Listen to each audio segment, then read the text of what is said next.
what else, what might not someone know about the difference of like performing live on theater versus recorded? You know, obviously we know there's an audience, like the typical things, but like what's something that someone might not know? I mean, definitely like for sure your physical actions, that everything is magnetized. So in general, you magnetize yourself on stage in general. And again, that's not very hard for me. Like I'm pretty much like, I got the hands, I'm always making faces. Um, but you have to even be like more still on camera than you are in real life. Just because, I mean, your frame is like, especially with close-ups. But everything, even something that feels like a very natural movement, looks massive.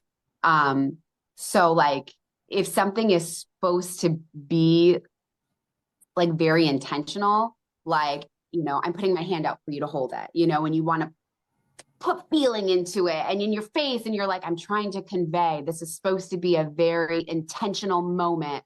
So I need to make it look intentional, and I need to put my hand out in a big way to make it seem,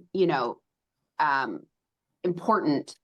It looks like absolute garbage because it looks so big and it looks like, well, they're really acting. So it's almost like you have to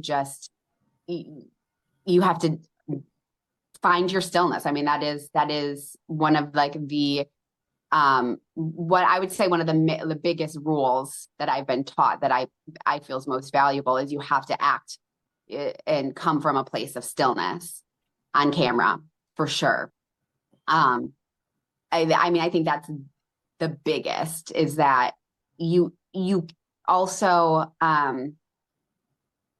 there's a really fine line to walk between like um what you are imagining the audience seeing. So, when you're thinking like, again, I want the audience to feel my remorse. So I'm going to put that remorse all over my face. That again, just looks bad. You have to feel remorse. And by you feeling remorse, your face makes the remorse face. Mm-hmm. Which again is very different on stage because you have to look remorseful, whereas on camera you have to feel remorseful. So that's a huge difference that